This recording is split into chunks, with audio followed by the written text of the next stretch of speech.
Hello students, मैं Adarsh Sharma. Design of steel structures के lecture number 16 में आप सभी का स्वागत है। लेक्चर नंबर 16 में हम पढ़ने वाले हैं फिलेट वेल्ड के बारे में। जैसे हमने आपको बताया था कि जब भी वेल्डिंग की जाती है, वेल्डिंग दो तरीके से या दो मैनर में की जाती है। एक फिलेट वेल्ड होता है जिसको लैप वेल्ड बोलते हैं, फिलेट वेल्ड होता है, और एक होता है आपका लैप वेल्ड। तो ये दो तरीके के वेल्ड होते हैं। अभी हम जस्ट क्या पढ़ने वाले हैं, फिलेट वेल्ड के बारे में पढ़ने वाले हैं। फिलेट वेल्ड के बारे में हम यहाँ पे सारी स्टडी करेंगे, जितनी तरीके की पॉसिबल स्टडी हो सकती है। और इसके बाद हमारा कौन सा आएगा, इसके बाद हमारा बट वेल्ड आएगा, ठीक है ना। फिलेट को एक नाम से और बुलाते हैं, आप शॉर्टकट में लिख लीजिए, फिलेट वेल्ड या लैप वेल्ड। ठीक है, तो अभी हम पढ़ने वाले हैं फिलेट वेल्ड के बारे में। फिलेट वेल्ड को एक वेल्ड के नाम से और बुलाते हैं, इसको हम क्या बुलाते हैं, लैप वेल्ड। इसको हम लैप वेल्ड के नाम से बुलाते हैं, ठीक है। देखिए फिलेट वेल्ड में होता क्या है, ये दो प्लेटें हैं, दो प्लेटों को जोड़ा गया। अब इन दो प्लेटों को अगर मैं आपको बताऊं तो ये दो प्लेटें समझ लीजिए कि ये आपकी क्या दो प्लेटें, एक प्लेट ये है, एक प्लेट ये है। इसको इस तरह से जोड़ा गया है, ठीक है। अभी आपको हम कौन सा डायरेक्शन दिखा रहे हैं, ये वाला डायरेक्शन दिखा रहे हैं कि इनको इस तरह जोड़ा गया है, ठीक है ना। इनको इस तरह जोड़ा गया है, ठीक है, जस्ट ऐसे इनको जोड़ा गया है। ये इसकी लंबाई क्या है, ये इसकी लंबाई आपकी एल है, ठीक है। आगे जैसे आप सबका पड़ेगा वैसे आपको मैं बताऊंगा। तो मान लेते हैं इसकी टोटल लंबाई एल है, ठीक है। तो जब इसकी वेल्डिंग की जाएगी, इसको जोड़ा जाएगा, तो बेसिकली ये जुड़ेगा कहाँ से, ठीक है ना। जैसे मैं आपको बता दूं, जब एक प्लेट और रख के जोड़ी जाएगी तो एक तो ये ऊपर वाला हिस्सा साइड में जुड़ेगा, एक ये सीधा वाला पूरा हिस्सा जुड़ेगा और यहाँ नीचे वाला हिस्सा जुड़ेगा, ठीक है ना। तो इन प्लेटों को जब जोड़ा जा रहा है तो ये चीज देखा जा रहा है कि एक हिस्सा यहाँ पे जुड़ रहा है आपका, एक ये वाला हिस्सा यहाँ पे जुड़ रहा है, और एक ये वाला हिस्सा यहाँ पे जुड़ रहा है, ठीक है। और बाकी सीधे बिल्डिंग हुई है, बाकी क्या हुई है, सीधे बिल्डिंग हुई है, ठीक है। तो अब मान लेते देखिए, अगर जब भी हम इधर से खींचेंगे इसको सामने सामने खींचेंगे तो हमेशा कौन सा फेलियर होगा, टेंशन फेलियर होगा। अगर इन प्लेटों को वेल्ड कर देते हैं और वेल्ड करने के बाद अगर हम सामने से खींचते हैं तो कौन सा फेलियर होगा, टेंशन फेलियर होगा। इस केस में क्या होगा, प्लेट फट जाएगी। लेकिन वेल्डिंग हम इस प्रकार करेंगे कि वेल्डिंग ना खराब हो या वेल्डिंग ना फटे, ठीक है ना, या वेल्डिंग हमारा डैमेज ना हो लेकिन प्लेट फट जाए। और अगर हम इसको इस तरह स्लाइड करते हैं, इसको ऊपर नीचे स्लाइड करते हैं, इसको ऊपर खींचते हैं, इसको नीचे खींचते हैं, तो इस तरह कौन सा फेलियर होगा, शियर फेलियर होगा। क्योंकि एक दूसरे के अराउंड हम खींचेंगे ना, एक दूसरे के हम अपोजिट खींचेंगे तो हमारा क्या होगा, शियर फेलियर होगा, ठीक है। तो अब मान लेते हैं कि अगर इसकी लंबाई क्या है, x1 है, इसकी लंबाई क्या है, सॉरी इसकी विड्थ क्या है, इसको अगर हम क्या मान लेते हैं, इसको हम मान लेते हैं कि ये हमारा क्या है, x1 है। और सेम इसको मान लेते हैं कि ये कितना है आपका, x2 है। इसको मान लेते हैं ये क्या है आपका, x2 है। ये जो आपकी चौड़ाई है कितनी है, ये आपकी x2 है, ठीक है।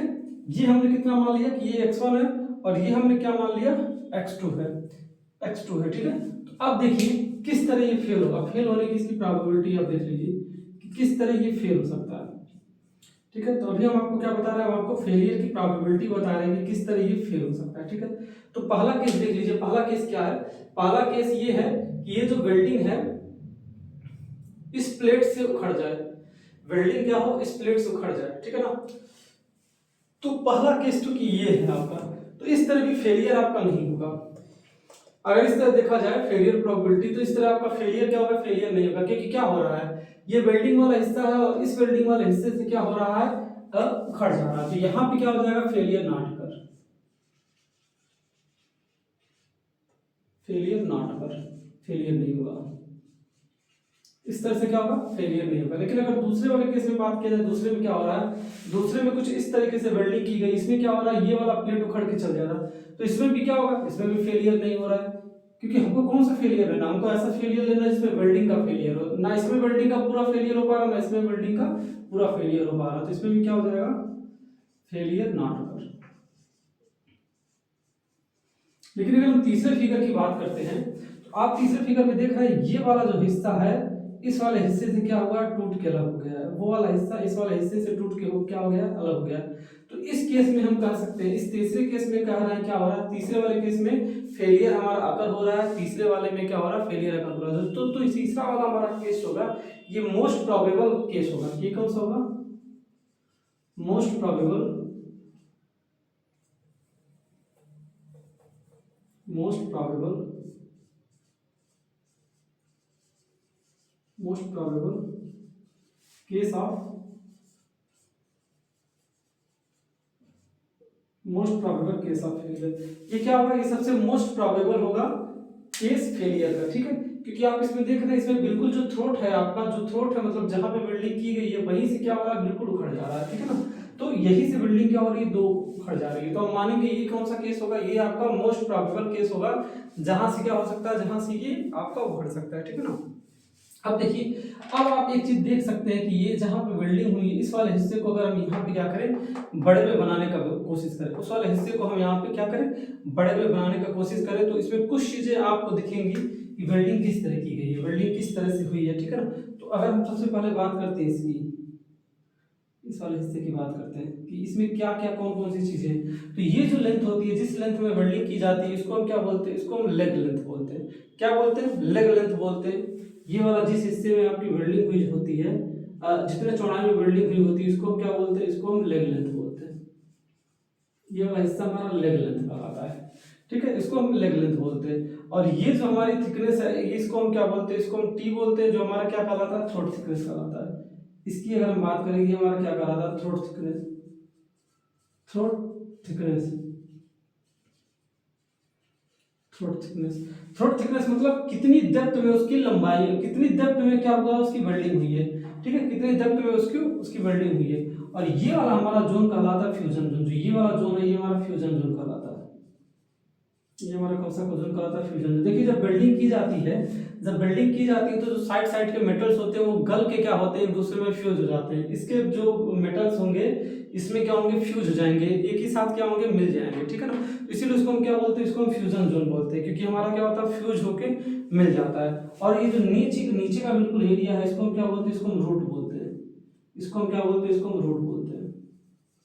इसको हम रूट बोलते हैं। रूट मतलब जड़, ठीक है, क्योंकि जब दो प्लेट ऐसे जोड़ी जा रही हैं, दो प्लेट ऐसे जोड़ी जा रही है, तो जो बीच वाला एकदम हिस्सा, ये रूट वाला हिस्सा है, देखिए जैसे ऐसे तो प्लेट जोड़ी जा रही है, तो ये जो रूट वाला हिस्सा, ये वाला और ये वाला रूट का हिस्सा है, तो इसका जोड़ना क्या होता है, काफी जरूरी होता है। तो इस वाले हिस्से को हम क्या बोलते हैं, रूट बोलते हैं, ठीक है ना।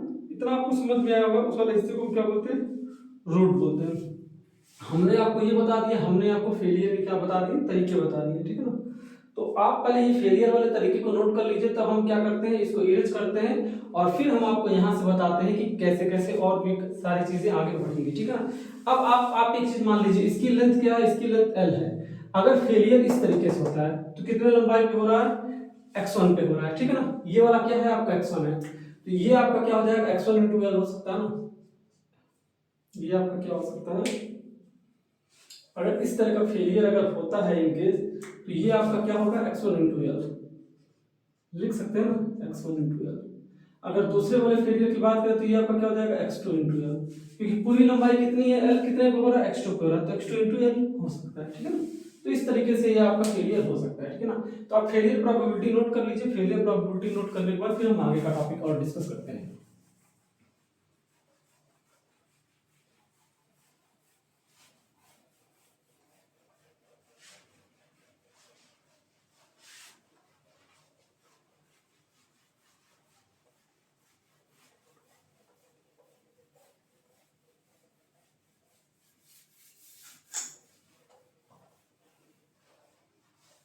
ठीक है, अब इस डायग्राम के बारे में देख लेते हैं, क्योंकि हमने जो ये चीज बनाया उसी को हमने यहाँ पे क्या बनाया, जूम करके बनाया, थोड़ा बड़े में बनाया, ठीक है। तो अगर हम बात करते हैं यहाँ पे किस चीज की, साइज ऑफ वेल्ड, इसमें क्या बात करते हैं, साइज ऑफ वेल्ड की, कि वेल्ड की साइज अगर हमको निकालनी है तो किस तरह निकालेंगे। तो अगर हम बात करते हैं साइज ऑफ वेल्ड की,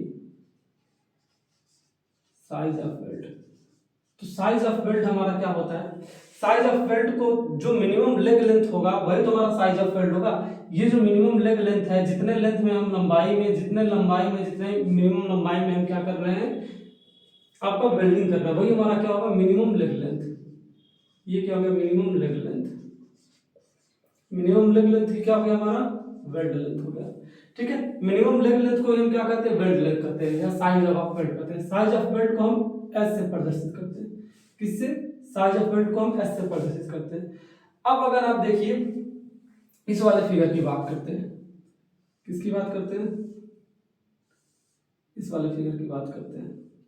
इस वाले फिगर में क्या है, बिल्कुल इस वाले फिगर में ये बीच वाला भाग क्या कर रहा है, इसको 90 डिग्री पे, बिल्कुल मैं इसको बिल्कुल थोड़ा सही बना दूं, सही तरीके से बना दूं फिगर को।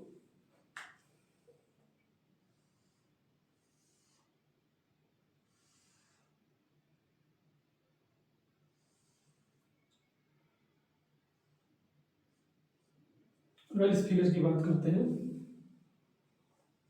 तो इस फिगर में आप एक चीज ध्यान से देख सकते हैं कि ये जो आपका बीच का हिस्सा है ये क्या कर रहा है, इसको 90 डिग्री पे बिल्कुल आके टच कर रहा है। ये आपका क्या हो गया, ये आपका एस हो गया, साइज ऑफ वेल्ड हो गया एस। ठीक है, ये जो बीच का भाग है ये आपका क्या हो गया, बीच का जो भाग हो गया ये थ्रोट थिकनेस टी हो गया।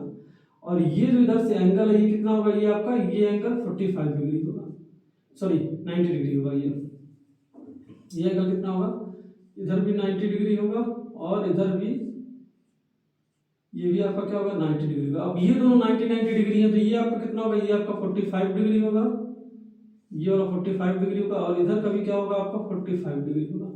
ठीक है ना। तो अगर हम यहाँ से क्या करें, यहाँ पे अगर हम एस निकालना चाहें या थ्रोट थिकनेस निकालना चाहें तो किस तरह निकाल सकते हैं।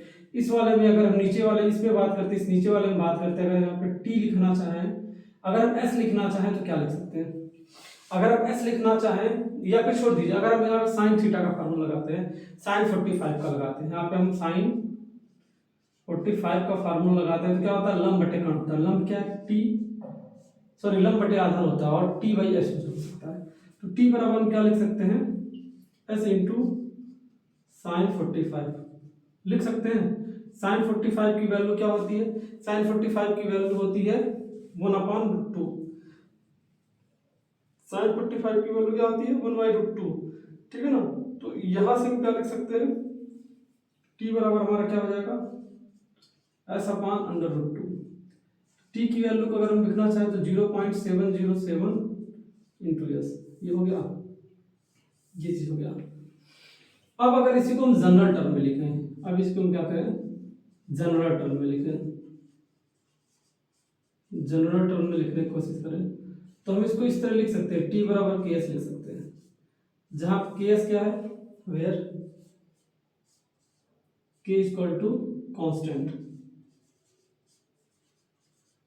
अब के कैसा कांस्टेंट है, अगर के की वैल्यू देखिए, के ऐसा कि जो हम आपको क्या बताएं, जो वेल्ड लेंथ है वो कम ज्यादा हो सकता है, वेल्ड लेंथ क्या हो सकता है, कम ज्यादा हो सकता है, या फिर जो उसकी गहराई है, जो इसकी गहराई है वो गहराई कम ज्यादा हो सकती है। ठीक है ना। अलग अलग चीजों पे वो क्या करती है, डिपेंड करती है, मतलब अलग अलग एंगल पे डिपेंड करती है। आपका अगर एंगल अलग अलग चेंज होगा तो के की वैल्यू भी अलग अलग चेंज होगी। अब ये फार्मूला हमारा कब है, ये फार्मूला हमारा है व्हेन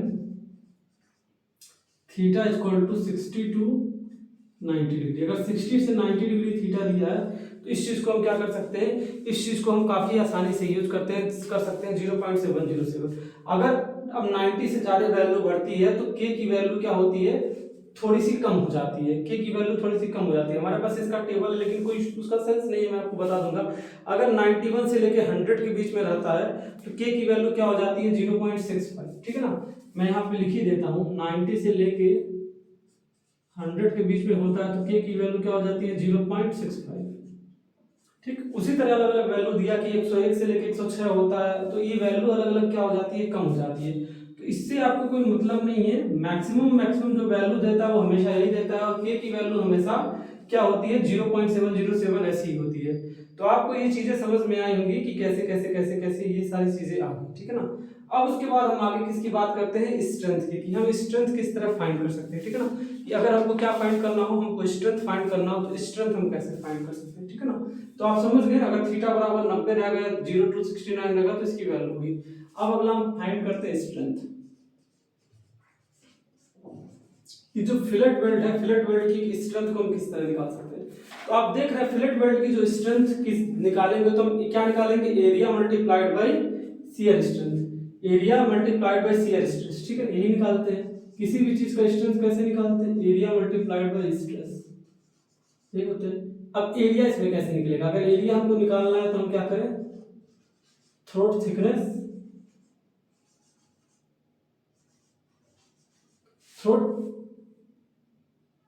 थ्रोट थिकनेस का अगर हम साइज ऑफ वेल्ड में मल्टीप्लाई कर दें, थ्रोट थिकनेस का अगर हम साइज ऑफ वेल्ड में मल्टीप्लाई कर दें तो हमारा क्या निकल जाएगा, एरिया। और स्ट्रेस हम यहाँ पे कैसा लेंगे, यहाँ पे जो स्ट्रेस लेंगे वो शियर स्ट्रेस लेंगे। कैसा स्ट्रेस लेंगे, शियर स्ट्रेस लेंगे। तो अगर हम यहाँ से स्ट्रेंथ की बात करते हैं तो कितना हमारा स्ट्रेंथ आ सकता है। अब थ्रोट थिकनेस कितना है हमारा, टी है, साइज ऑफ वेल्ड कितना है, एस, और शियर स्ट्रेस कितना है, सिग्मा। सिग्मा एस मान लेते हैं शियर स्ट्रेस, सिग्मा एस मान लेते हैं, ठीक है, सिग्मा एस मान लेते हैं।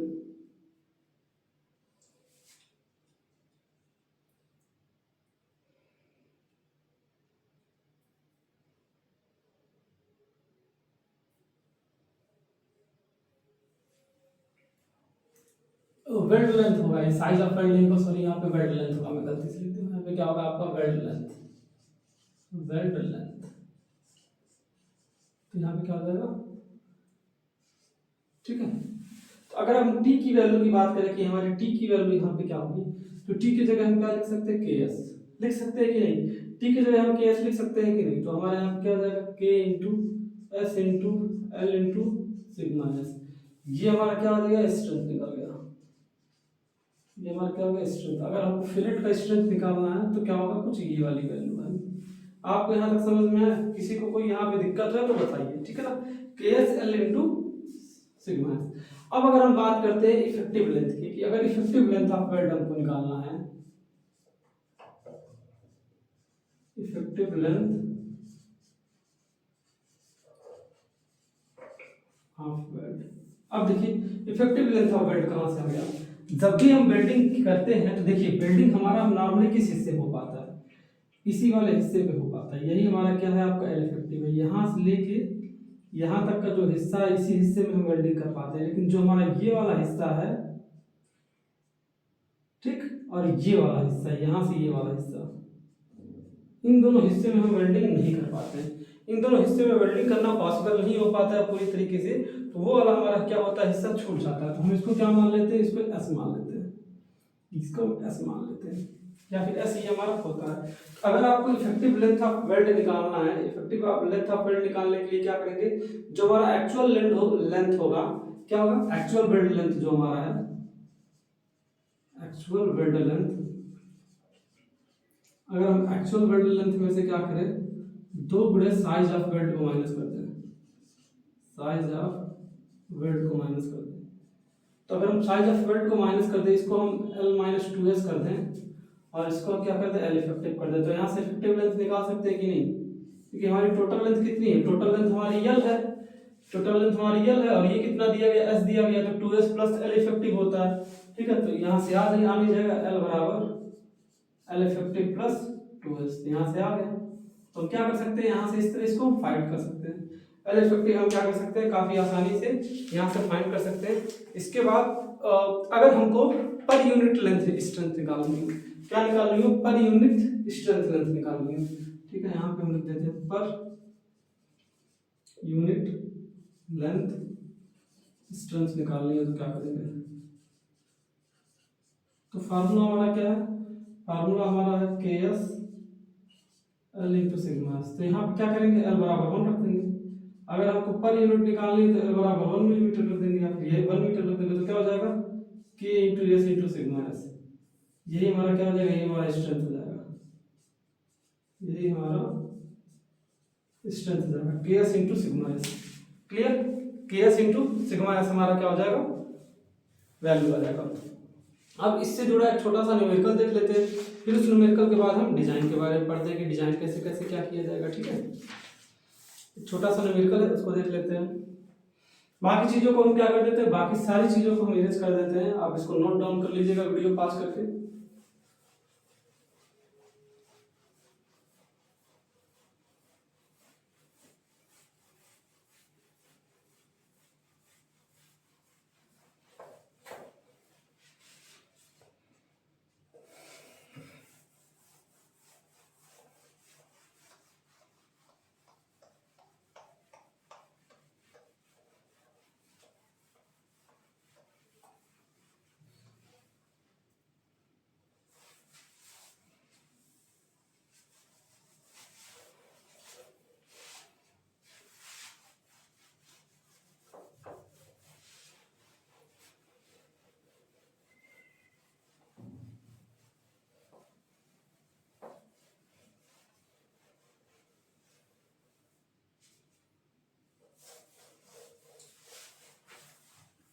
अब आप लोग एक न्यूमेरिकल नोट करिए, बहुत छोटा सा न्यूमेरिकल है, इसको नोट करिए, फिर हम न्यूमेरिकल के माध्यम से चीजों को समझने की कोशिश करेंगे। न्यूमेरिकल क्या है आपका,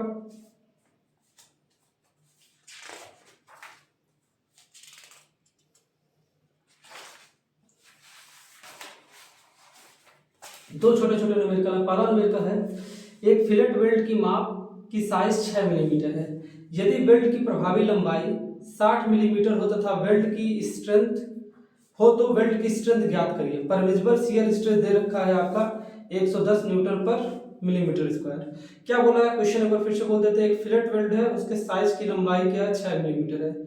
यदि वेल्ड की प्रभावी लंबाई 60 मिलीमीटर हो तो वेल्ड की स्ट्रेंथ ज्ञात करिए। परमिसिबल शियर स्ट्रेस दे रखा है 110 न्यूटन पर मिलीमीटर स्क्वायर। ठीक है, न्यूमेरिकल को लगाते हैं। सबसे पहले क्वेश्चन में बोला है कि फिलेट वेल्ड की साइज की लंबाई 6 मिलीमीटर, यानी फिलेट वेल्ड का साइज दे रखा है 6 मिलीमीटर। दूसरा क्या बोला, इसकी जो प्रभावी लंबाई है, प्रभावी लंबाई कितना दे रखा है, 60 मिलीमीटर। प्रभावी लंबाई मतलब एल इफेक्टिव, एल इफेक्टिव दे रखा है 60 मिलीमीटर। आगे क्वेश्चन में क्या बोल रहा है कि जो इसकी शियर स्ट्रेस है, शियर स्ट्रेस मतलब सिग्मा एस। सिग्मा एस को कई लोग एफ एस भी लिखते हैं, आपको बताया कई बार। ये आपका क्या है, 110 मेगा पास्कल, 110 मेगा पास्कल। और आपसे क्या पूछ रहा है, आपसे ये पूछ रहा है कि आप स्ट्रेंथ बताइए, यानी पीएस की वैल्यू फाइंड करनी है, यानी पी स्ट्रेंथ की वैल्यू फाइंड करनी है। किसकी वैल्यू फाइंड करें, पी। फार्मूला क्या होता है, के into S into L into sigma S, ये फार्मूला होता है। हाँ, अब इसमें आपको क्या करना पड़ेगा, इसमें एक फार्मूला होता है टी बराबर के एस, टी बराबर के एस। तो इसमें आपको वो वाला फार्मूला अप्लाई करना पड़ेगा। ठीक है, टी बराबर के एस आपको क्या करना पड़ेगा, अप्लाई करना पड़ेगा। के की वैल्यू क्या होती है, 0.7 होती है, और एस की वैल्यू क्या होती है, 6 होती है। तो फार्मूला आपका क्या है, टी बराबर के इंटू एस, तो 0.707 इंटू 6, यहाँ से लगभग इसकी वैल्यू आ जाती है 4.2 मिलीमीटर, 4.2 मिलीमीटर। तो हमारा फार्मूला लग जाएगा पी बराबर के एस इंटू एल इंटू, हाँ वैल्यू आ गया। के एस की वैल्यू कितनी है, 4.2, एल की वैल्यू दे रखी है, एल इफेक्टिव की वैल्यू 60 दे रखी है, और सिग्मा एस की वैल्यू कितनी है, 110। तो यहाँ से पी स्ट्रेंथ की वैल्यू कितनी आ जाएगी, पी स्ट्रेंथ की वैल्यू की बात करते हैं तो पी स्ट्रेंथ आपका आ जाएगा लगभग 27.72 किलोमीटर, 27.72 किलोमीटर। यहाँ से पी स्ट्रेंथ की आपकी वैल्यू आ जाएगी। एक और छोटा सा न्यूमेरिकल देख लेते हैं, इसको तो नोट करिए, एक और न्यूमेरिकल ले सकते हैं। अगले न्यूमेरिकल में क्या बोला है,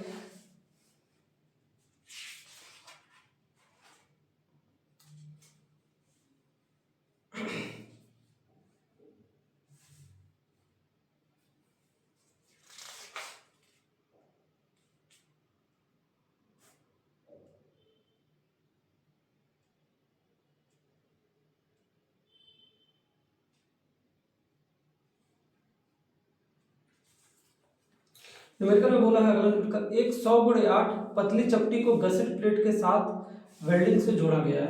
ठीक है, 100/8 की, ये 100/8 की एक पतली क्या है, पट्टी हो गई। इसको एक गसेट प्लेट के साथ, देखिए गसेट प्लेट क्या होता है, गसेट प्लेट वो प्लेट होता है जिसके साथ प्लेटों को जोड़ा जाता है। जैसे जब आप प्लेट की वेल्डिंग करते हैं तो उसकी वेल्डिंग कहीं ना कहीं किसी न किसी प्लेट के साथ करेंगे, ठीक है ना। तो वो हमारा क्या होता है, गसेट प्लेट होता है। ये जैसे वेल्डिंग हम ऐसे करेंगे ना, तो यही हमारा क्या हो जाएगा, ये हमारा गसेट प्लेट हो जाएगा। ये जो बड़ा वाला प्लेट है ये हमारा क्या होगा, गसेट प्लेट हो जाएगा। इस प्लेट की साइज क्या दे रखी है, 100/8, 100 मिलीमीटर गुणे 8 मिलीमीटर, 8 मिलीमीटर दे रखा है। अब वेल्ड का परिमाप 6 मिलीमीटर है। वेल्ड का साइज कितना दे रखा है, 6 मिलीमीटर, मतलब एस बराबर क्या दे रखा है आपका, 6 मिलीमीटर। आगे न्यूमेरिकल में क्या बोल रहा है, अगर वेल्ड की लंबाई 300 मिलीमीटर हो, वेल्ड की लंबाई यानी यल दे रखा है, वेल्ड की लंबाई कितनी है, 300 मिलीमीटर। वेल्ड की लंबाई 300 मिलीमीटर हो तो पतली पट्टी पे 105 किलोन्यूटन का तनाव आ रहा है, यानी पी दे रखा है। पी का वैल्यू कितना दे रखा है, 105 किलो न्यूटन का क्या आ रहा है, टेंशन फोर्स आ रहा है, तनाव आ रहा है, स्ट्रेंथ आ रहा है। तो वेल्ड में उत्पन्न प्रतिबल ज्ञात करो। बिल्कुल आसान क्वेश्चन है। क्या पूछता है आपसे, सिग्मा एस पूछा है, सिग्मा एस पूछा है। इस क्वेश्चन को कर नहीं लेंगे, कितना आसान क्वेश्चन है, बिल्कुल आसान क्वेश्चन है। पहले फार्मूला क्या लगाएंगे, टी बराबर क्या है आपका, के एस होता है। के का वैल्यू 0.7 इंटू 6 कितना आ जाएगा, ये आपका 4.2 मिलीमीटर आ जाएगा। फार्मूला क्या होता है पी का, पी बराबर के S L into sigma S. P की वैल्यू कितनी है भाई 105 में, तो इसको हम चेंज कर लेते हैं 105 गुणे 10⁻³ में चेंज कर लेते हैं। के एस की वैल्यू आ गई आपकी 4.2 इंटू एल की वैल्यू क्या है 300 मिलीमीटर, ये आपकी सिग्मा एस। तो यहाँ से सिग्मा एस निकल जाएगा। सिग्मा एस अगर निकालने की हम कोशिश करें तो 105 इंटू 10⁻³ डिवाइडेड बाई 4.2 गुणे 300, तो यहाँ से सिग्मा एस की वैल्यू कुछ आ जाएगी 83.33 मेगा पास्कल। ठीक, तो इस तरीके से क्या आ रहा है, इस तरीके से तो कुछ न्यूमेरिकल है, इतने इजी आपके न्यूमेरिकल्स आ रहे हैं। आपको खुद देख रहे हैं कि न्यूमेरिकल्स लगाते हैं आपको बिल्कुल समय नहीं लग रहा है, तुरंत का तुरंत न्यूमेरिकल लग जा रहा है 2 मिनट में। ठीक है,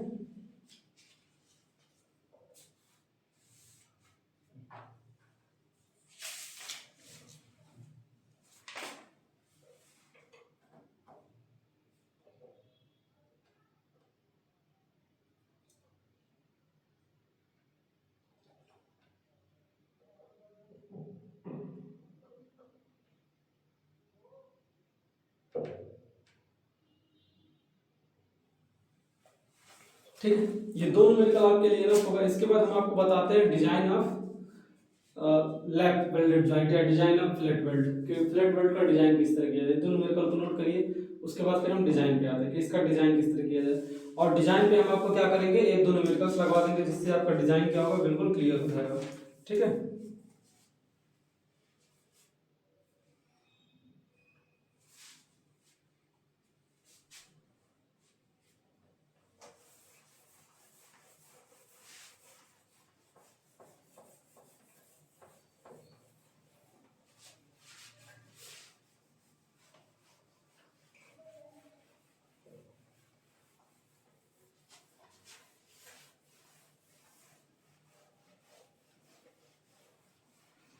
अगला आपका आता है design of flat weld.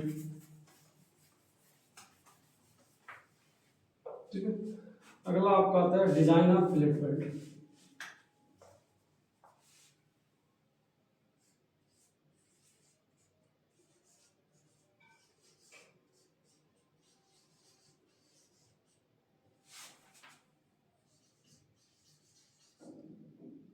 Design of flat weld, अब देखिए फ्लैट वेल्ड के डिजाइन के लिए क्या है, आईएस कोड के पहले क्या है, आईएस कोड के कुछ रिकमेंडेशन है जिनको हमको क्या करना पड़ेगा, वो पढ़ना पड़ेगा कि मैक्सिमम साइज कितना लेते हैं, मिनिमम साइज क्या लेते हैं, कैसे होता है साइज। ठीक है, उसके बाद हमको क्या करना पड़ेगा, फिर पढ़ना पड़ेगा।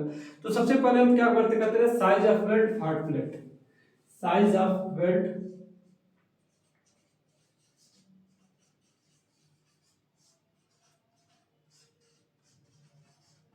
Half plate.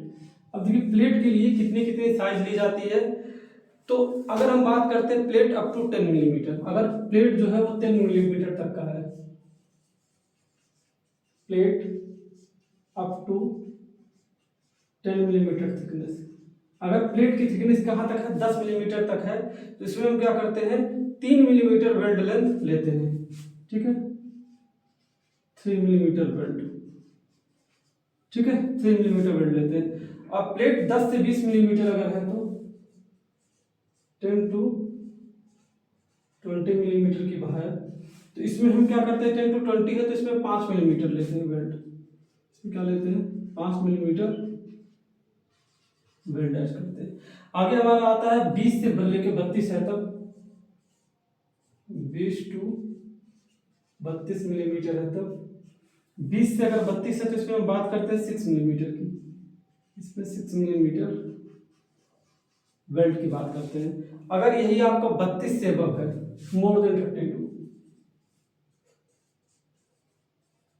More than 32 millimetre, अगर 32 मिलीमीटर से ज्यादा है तो उसके लिए कितना बात करते हैं 8 मिलीमीटर, 8 मिलीमीटर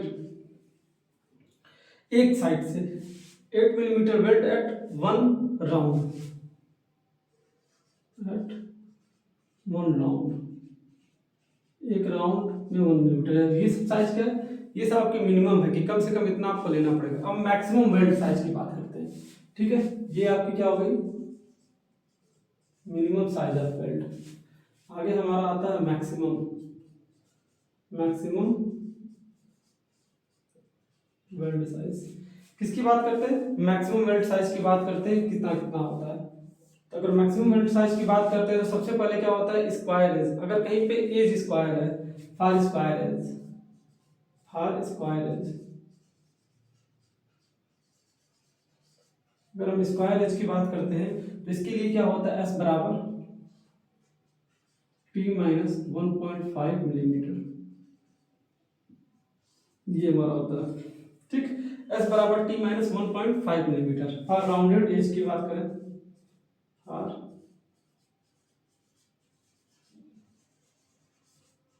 राउंडेड एज की बात करते हैं तो इसका होता है एस बराबर 3/4 टी, 3/4 टी। ठीक है, तो ये हमारा क्या हो गया? ये हमारे कुछ कंडीशंस हो गए जिनको आप नोट कर लीजिए। उसके बाद हम नेक्स्ट में क्या करते हैं? फिर न्यूमेरिकल लगाते हैं, एक दो न्यूमेरिकल्स लगेंगे, उसके बाद ये टॉपिक आपका खत्म हो जाएगा। उसके बाद हम नेक्स्ट टॉपिक पे फिर डिस्कशन करेंगे।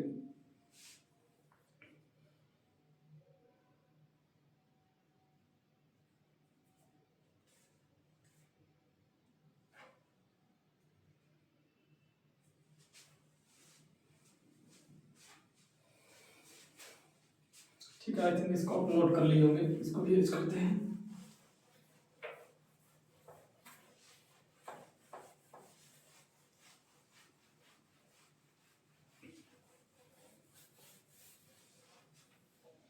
अब न्यूमेरिकल है, न्यूमेरिकल आप ध्यान से सुनिएगा। क्या न्यूमेरिकल है?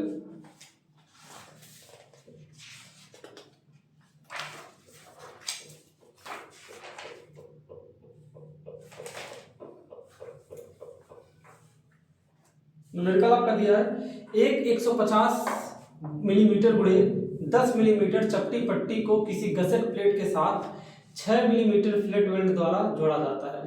यदि प्लेट पर तनन प्रतिबल 150 न्यूटन पर मिलीमीटर स्क्वायर आ रहा है तो अनुमेय अपरूपण प्रतिबल 110 मेगापास्कल दिया है, तो फिलेट वेल्ड की आवश्यक लंबाई ज्ञात करिए। ठीक है, क्या आपसे बोला है? फिलेट वेल्ड की आवश्यक लंबाई ज्ञात करने के लिए सबसे पहले क्या बोला गया है कि एक प्लेट है, उसको किसी गसेट प्लेट के साथ जोड़ा जा रहा है। तो मान लीजिए कि मैं मान लेता हूं कि ये क्या है?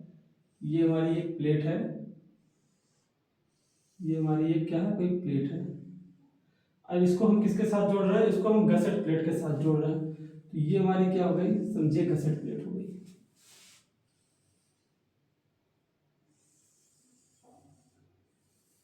ये हमारी क्या हुई? गसेट प्लेट हुई।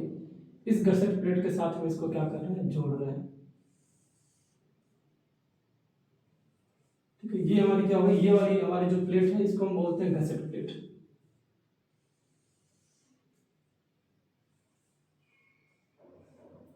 ठीक है, ये हमारी क्या हो गई? गसेट प्लेट हो गई। और वेल्डिंग कहाँ की गई? इस वाले साइज पे वेल्ड किया गया। वही आपसे पूछ रहा है कि वेल्ड लेंथ बताइए, यही पूछा जा रहा है कि हमको वेल्ड लेंथ के बारे में बताइए कि वेल्ड लेंथ कितना है। ठीक है, प्लेट कितना दे रखा है? ये आपका 150 मिलीमीटर दे रखा है। और इसकी थिकनेस कितनी दे रखी है?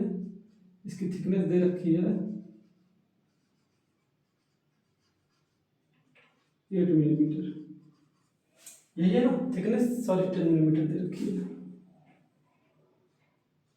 थिकनेस 10 मिलीमीटर दे रखी है। ये आपका क्या है? यही आपका गसेट प्लेट है। गसेट प्लेट वो प्लेट होता है जो इस प्लेट को सहारा देने के लिए एक दूसरी प्लेट जोड़नी होती है, वही हमारी क्या कहलाती है? वही हमारी गसेट प्लेट कहलाती है। अब इसमें जो जो वैल्यूज दी गई उस वैल्यू को हम सबसे पहले क्या कर लेते हैं? नोट कर लेते हैं। सबसे पहले जो हमारी वैल्यू दी गई है वो क्या दिया गया? वो थिकनेस दिया गया 10 मिलीमीटर थिकनेस है। साइज ऑफ वेल्ड एस की वैल्यू कितनी दे दी गई है? 6 मिलीमीटर। एस की वैल्यू 6 मिलीमीटर दी गई है। और आगे बात करते हैं तो सिग्मा टी का वैल्यू दिया गया है 150। सिग्मा टी का वैल्यू 150 मेगापास्कल दिया गया है। और सिग्मा एस का वैल्यू कितना दे रखा है? ये आपका 110 मेगापास्कल दे रखा है, 110 मेगापास्कल दे रखा है। ये दो तरीके के स्ट्रेस दे रखे हैं, टेंजाइल में और शियर में दो तरीके के स्ट्रेस दे रखे हैं। और हमसे क्या बोल रहा है न्यूमेरिकल में? आवश्यक वेल्ड की क्या करनी है? हमको लंबाई ज्ञात करनी है। ठीक है, ठीक है। तो पी की सामर्थ्य हमको क्या करनी है? हमको ज्ञात करनी है। तो स्ट्रेंथ ज्ञात करने के लिए हम सबसे पहले कैसे ज्ञात करेंगे? अगर हम इसकी स्ट्रेंथ की बात करते हैं तो स्ट्रेंथ कैसे ज्ञात करेंगे? स्ट्रेंथ की अगर हम बात करते हैं पी की, तो स्ट्रेंथ हम कैसे ज्ञात करेंगे? सबसे पहले हम क्या लेंगे? एरिया लेंगे, एरिया इंटू स्ट्रेस। ठीक है, हम प्लेट की ही बात कर रहे हैं। किसकी बात कर रहे हैं? प्लेट की बात कर रहे हैं। स्ट्रेंथ ऑफ प्लेट, यहाँ लिख लीजिए strength of plate, strength of plate. अगर हम प्लेट के स्ट्रेंथ की बात करते हैं तो क्या लेंगे? Area plate into stress, area plate into stress. अब प्लेट का एरिया क्या होगा? प्लेट का एरिया जाहिर सी बात है भाई 150 में अगर हम 10 का मल्टीप्लाई कर देंगे तो हमारा क्या मिल जाएगा? प्लेट का एरिया मिल जाएगा, प्लेट का एरिया। अब स्ट्रेस हम यहाँ पे कौन लेंगे? स्ट्रेस हम यहाँ पे 150 मेगा पास कर लेंगे, सिग्मा टी लेंगे। तो यहाँ से हमारा क्या निकल जाएगा? पी निकल जाएगा। पी की वैल्यू हमारी कितनी आ रही है? पी की वैल्यू लगभग हमारी आ रही है 225 किलो न्यूटन आ रही है। पी की वैल्यू हमारी 225 किलो न्यूटन आ रही है। हमने क्या किया यहाँ से बहुत आसानी से हमने क्या किया? स्ट्रेंथ निकाल लिया।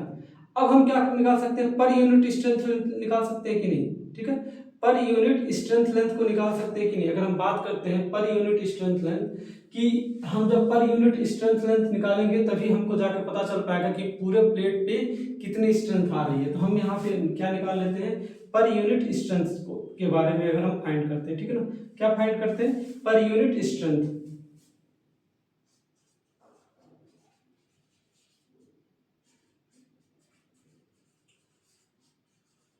पर यूनिट स्ट्रेंथ लेंथ, ठीक है, किसकी बात करते हैं? Per unit strength length. अगर हम इसकी बात करते हैं तो ये हमारा क्या हो जाएगा? के into S into L into क्या होता है आपका? सिग्मा एस होता है। ठीक है, तो के की वैल्यू क्या हो जाएगी? 0.70, एस की वैल्यू 6, एल की वैल्यू 1 और इसकी वैल्यू 110 हो जाएगी। तो यहाँ से अगर हम पर यूनिट स्ट्रेंथ की बात करते हैं तो यहाँ आता है 467 न्यूटन। कितना आ जाएगा? 467 न्यूटन। ठीक है, इसको आप लिख सकते हैं 225 गुणे 10⁻³ न्यूटन। ये भी हमारा आ जाएगा। अब हमको क्या करना है? अब हमको इफेक्टिव लेंथ ऑफ वेल्ड निकालना है। इफेक्टिव लेंथ ऑफ वेल्ड मतलब कितने दूरी में, लंबाई में, कितनी लंबाई में वो किया गया है, इफेक्टिव लेंथ ऑफ वेल्ड निकालना। तो अगर इफेक्टिव लेंथ ऑफ वेल्ड की हम बात करें,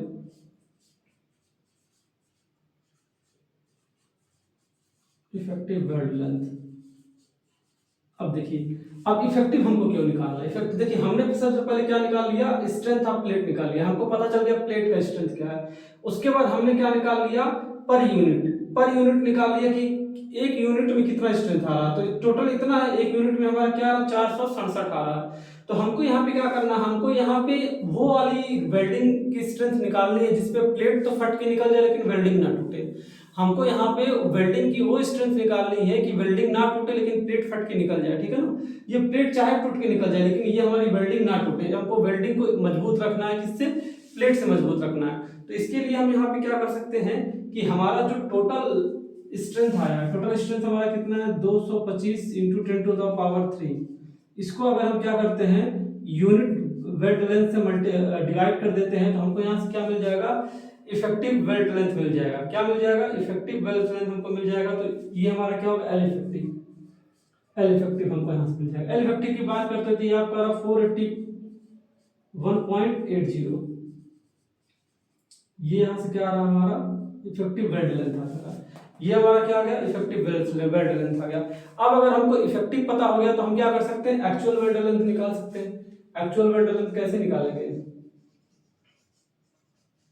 actual weld length, actual weld length कैसे निकालेंगे? अगर एल इफेक्टिव में हम 2s को क्या करें? जोड़ दें। एल इफेक्टिव में हम क्या करें? 2s को जोड़ दें तो एक्चुअल निकल जाएगा। एल इफेक्टिव कितना है? 481.80 प्लस 2 गुणे 6।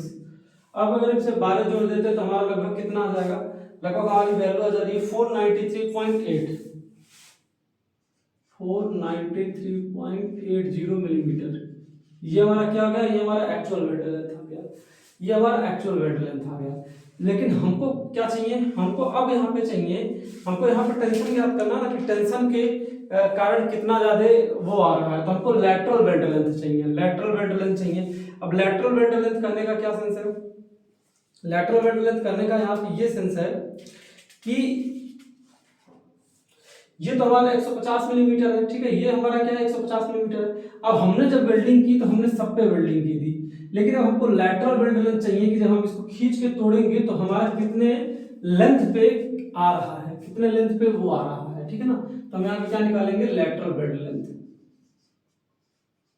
लेटरल वेल्ड लेंथ, ठीक है। जब हम इस प्लेट को खींचेंगे तो टोटल का टोटल लोड किस पे आएगा, इस वाले हिस्से पे लोड आएगा, इस वाले हिस्से पे लोड आएगा। तो जब इस वाले हिस्से को हम घटा के ये माइनस कर देंगे तभी तो हमको पता चलेगा कि प्लेट कैसे टूट रहा है, ठीक है ना। तो लैटरल वेल्ड लेंथ हमको क्या चाहिए, लैटरल वेल्ड लेंथ हमको हटाना है। लैटरल वेल्ड लेंथ हटाने के लिए हम क्या करेंगे, जो हमारी टोटल वैल्यू आई है 493.80, अगर हम इसमें से 150 को माइनस कर दें, क्या करें, 4 मतलब टोटल वेल्ड लेंथ जो हमारी आई है, टोटल वेल्ड लेंथ में से अगर हम 150 यानी इस वाली वैल्यू को माइनस करके 2 से डिवाइड कर दें तो लैटरल वेल्ड लेंथ निकल जाएगा कि नहीं निकल जाएगा। यहाँ का ये वाला वेल्ड लेंथ और ये वाला वेल्ड लेंथ निकल जाएगा ना, साइड का दोनों वेल्ड लेंथ क्या होगा, निकल जाएगा ना। तो यहाँ पे अगर हम 2 से डिवाइड कर देते हैं तो हमको क्या पता चल जाएगा कि हमारी लैटरल वेल्ड लेंथ कितनी आ रही है, और इसकी वैल्यू आ रही है आपकी 171.89, 171.89। तो इसको हम क्या मान सकते हैं, 172 मिलीमीटर के करीब मान सकते हैं कि जो हमारी लैटरल वेल्ड लेंथ आई है वो कितनी आई है, 172 के करीब आई है, ठीक है। लैटरल वेल्ड लेंथ कितनी आई है हमारी, लगभग 172 के करीब आई है, जो कि हमको क्या करनी थी, फाइंड करनी थी, ठीक है ना। यही क्या था हमारा लेंथ ऑफ बेल्ट था, लेंथ ऑफ बेल्ट को हमको क्या करना था, फाइंड करना था, जो कि हमने काफी आसानी से फाइंड कर लिया है, ठीक है।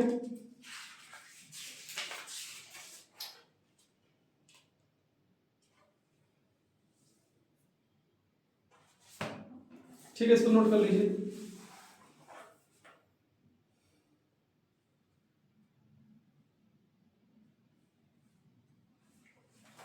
ठीक है ना, हमको क्या ज्ञात करना था, हमको साइड वेल्ड ही तो ज्ञात करना था, लैटरल वेल्ड या फिर आप इसको क्या बोल सकते हैं, इसको आप बोल सकते हैं side weld, side weld, side weld. और ये क्या था, ये एक्चुअल था, या फिर इसको आप क्या कर सकते हैं, टोटल कर सकते हैं। ये क्या था, टोटल वेल्ड लेंथ, ये क्या था, टोटल वेल्ड लेंथ। तो टोटल हमको चाहिए नहीं, हमको क्या चाहिए था, हमको साइड का चाहिए था। तो हमने क्या किया, यहाँ से साइड वाला कैलकुलेट कर लिया कितना है, ठीक है।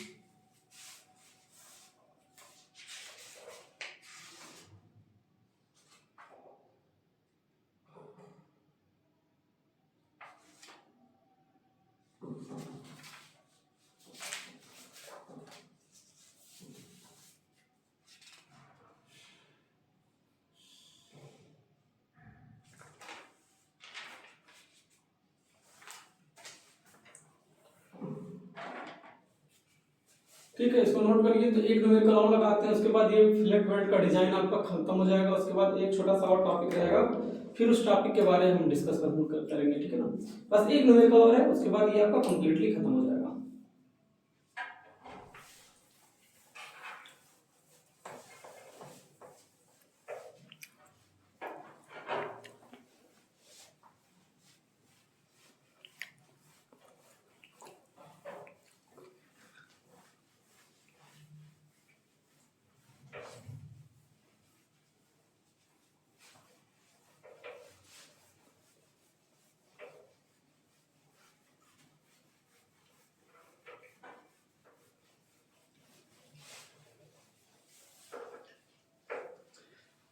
ठीक है, जो हमारा अगला न्यूमेरिकल है, इस न्यूमेरिकल को ध्यान से सुनिएगा, काफी इंपॉर्टेंट न्यूमेरिकल है आप लोग के लिए, ठीक है। न्यूमेरिकल को मैं बोल देता हूँ। न्यूमेरिकल ये कह रहा है, एक 70x70x8 मिलीमीटर कोड़ी खंड। अभी कौन सा सेक्शन दे रखा है, अभी एंगल सेक्शन दे रखा है। 70x70x8 मिलीमीटर कोड़ी खंड को एक गसेट प्लेट के साथ जोड़ा जा रहा है। अभी क्या था, अभी नॉर्मल प्लेट को हम जोड़ रहे थे, मतलब एक प्लेट नॉर्मल इस तरह है और दूसरे गसेट प्लेट के साथ इसको जोड़ रहे। समझ लीजिए कि ये आपका क्या है, गसेट प्लेट है, ये नॉर्मल प्लेट है, तो इस तरह हम जोड़ रहे थे। अभी हम क्या है, अभी हम एंगल सेक्शन को जोड़ रहे हैं। तो अगर इस पेज को हम मोड़ देते हैं, इसको कुछ इस तरह बीच से मोड़ दे रहे हैं, इसको इस तरह कुछ मोड़ दे रहे हैं। अब हम क्या कर रहे हैं, अब इस प्लेट को ऐसे जोड़ रहे हैं, ये हमारी गसेट प्लेट हो गई और इसको इस तरह जोड़ रहे हैं, ठीक है ना। तो गसेट प्लेट के साथ अभी हम क्या कर रहे हैं, एंगल सेक्शन को जोड़ रहे हैं, ठीक है। आगे क्या कह रहा है, आगे न्यूमेरिकल ये कह रहा है कि गसेट प्लेट के साथ 6 मिलीमीटर फिलेट वेल्ड जोड़ा गया है। यदि इस खंड पर 140 किलोन्यूटन अक्षीय बल आ रहा हो तो किनारों पर वेल्ड की लंबाई ज्ञात करें। इसमें भी हमको क्या ज्ञात करना है, इस वाले न्यूमेरिकल की तरह जो लैटरल वेल्ड लेंथ है, जो साइड वेल्ड लेंथ है, हमको टोटल नहीं ज्ञात करना है। टोटल वेल्ड लेंथ तो क्या होगा, दोनों साइडों में भी होगा, बीच में भी होगा, तो बीच वाले को हमको घटा के दोनों साइडों पर ही ज्ञात करना है। आगे बोला है जो अनुमेय अपरूपण प्रतिबल है, मतलब सिग्मा एस की वैल्यू दे रखी है, वो 110 मेगापास्कल के करीब दे रखी है। 110 मेगापास्कल के करीब ये क्या है, वैल्यू दे रखी है। ठीक है, तो सबसे पहले हम क्या करते हैं, सबसे पहले एक डायग्राम हम बना लेते हैं जिससे आपको क्या हो, एक आइडिया लग जाए कि कैसे कैसे क्या होगा। ठीक है, ये आपका न्यूमेरिकल नंबर 2 है। ठीक है, समझ लीजिए ये क्या है, ये आपकी गसेट प्लेट है, ये आपकी क्या हो गई, एक गसेट प्लेट गई। इस गसेट प्लेट के साथ हमको क्या करना है, एक एंगुलर सेक्शन को जोड़ना है या एक कोणीय सेक्शन को जोड़ना है। तो ये आपका रहा कोणीय सेक्शन,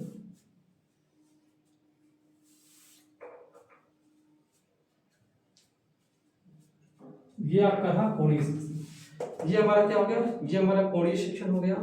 अब अगर हम इसकी सीजी की बात करते हैं, इसकी सीजी कुछ यहां से पास कर लेंगे, इसकी सीजी कुछ यहां से ऐसे पास कर रही है। ठीक है, आगे हम बात करें, यहीं पे हमारा क्या, यहीं पे हमारा प्लेट भी सिचुएटेड है। ये हमारा क्या है, ये हमारा प्लेट है।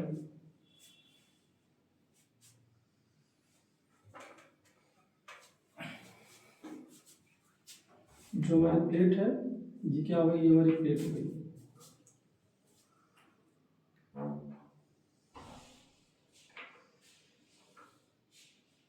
ये हमारी प्लेट हो गई। ठीक, और इस प्लेट को हमने क्या किया है,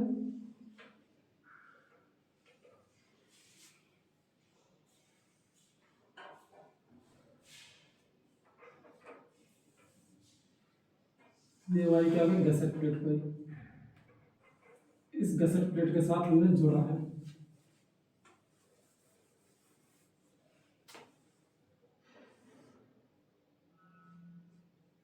ठीक है, ऐसे हमने क्या रखा है, इसको कुछ जोड़ रखा है।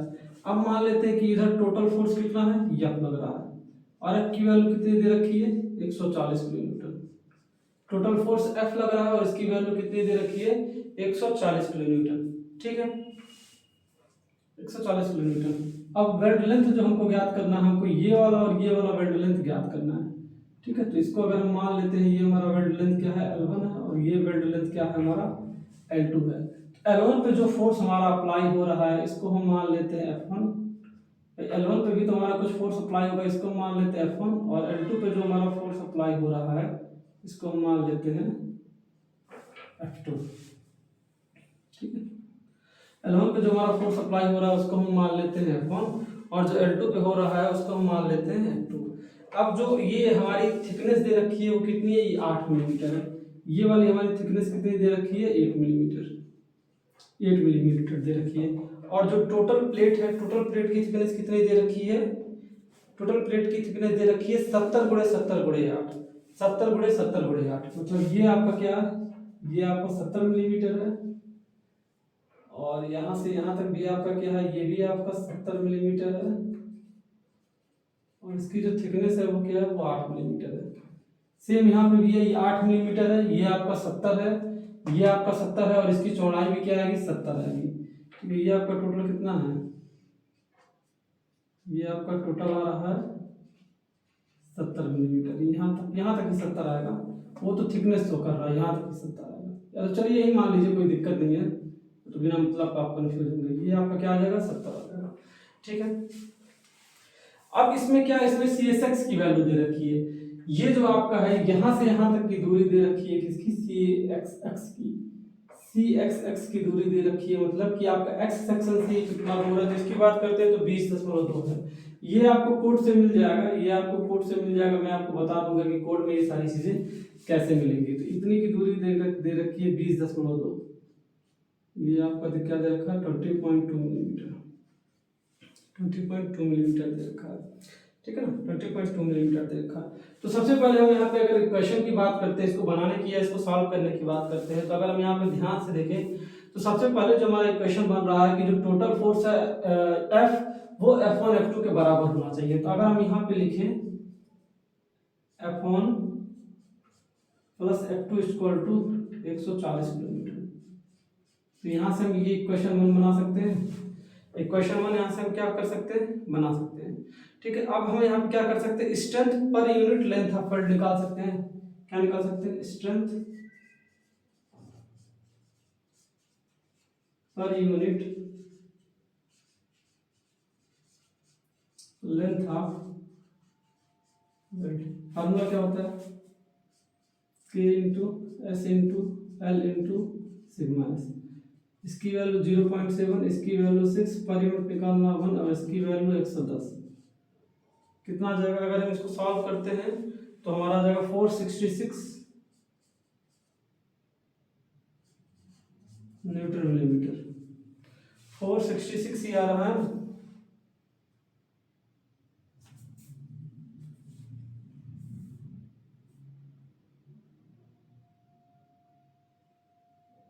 हाँ, 466 आ रहा है न्यूटन पर मिलीमीटर। अब अगर हम बात करते हैं, अब इसको सॉल्व करने के लिए हम क्या करते हैं, समझिए मोमेंट ले लेते हैं।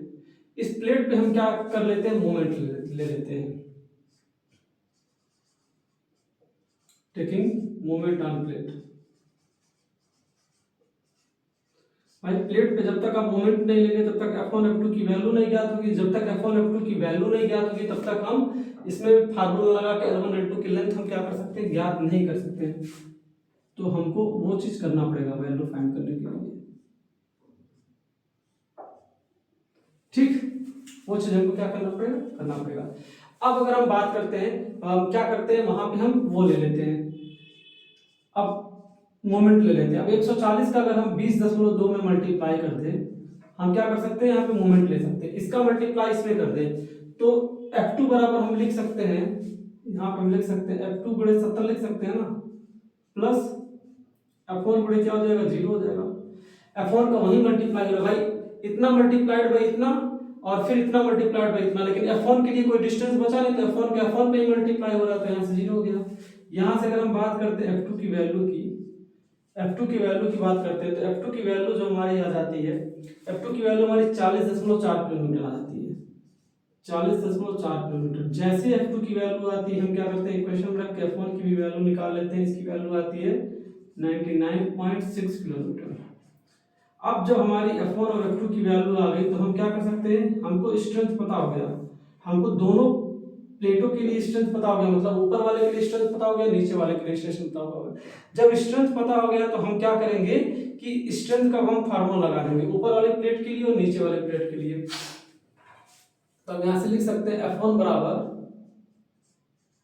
K into S into L1 into sigma S, लिख सकते हैं ना। K की वैल्यू 0.7, S की वैल्यू 6, L1 हमको फाइंड करना, ये वैल्यू 110 दे रखी है और इसकी वैल्यू दे रखी है 40.4 into 10 to power 3, 40.4 into 10 to power 3।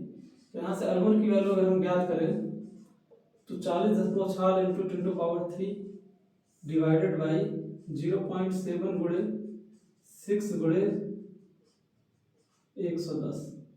तो यहाँ से L1 की वैल्यू लगभग आ जाएगी, L1 की वैल्यू लगभग आ जाएगी 213 के करीब वैल्यू आ रही है, 213 के करीब आ रही है, 213.73 मीटर। तो हम मान सकते हैं L1 बराबर क्या, 214 मान लेते हैं। तो हमको एक वेल्ड लेंथ निकल गई L1 214। सेम F2 बराबर लिख सकते हैं K into S into L2 into sigma S. दूसरे की वैल्यू कितनी है, 99.6 इंटू 10 टू द पावर 3, 0.7 गुणे 6 गुणे L2 गुणे 110। L2 की वैल्यू कैसे निकलेगी, 9.6 into 10 to the power 3 divided by 0.7 गुणे 6 गुणे 110। यहाँ से L2 की वैल्यू आ जाएगी लगभग, L2 की वैल्यू कितनी आ रही है, 86.70 मिलीमीटर। लगभग कितनी आ जा रही है, L2 की वैल्यू 87 मिलीमीटर कितनी आ रही है। तो आप देखें हम लोग कितनी आसानी से साइड वेल्ड लेंथ जो हमारा है उस साइड वेल्ड लेंथ को हम कितनी आसानी तरीके से फाइंड कर लेंगे। तो स्टूडेंट्स ठीक है, आज के वीडियो लेक्चर के लिए बस इतना ही, फिर मिलते हैं नेक्स्ट वीडियो लेक्चर में, तब तक के लिए थैंक यू।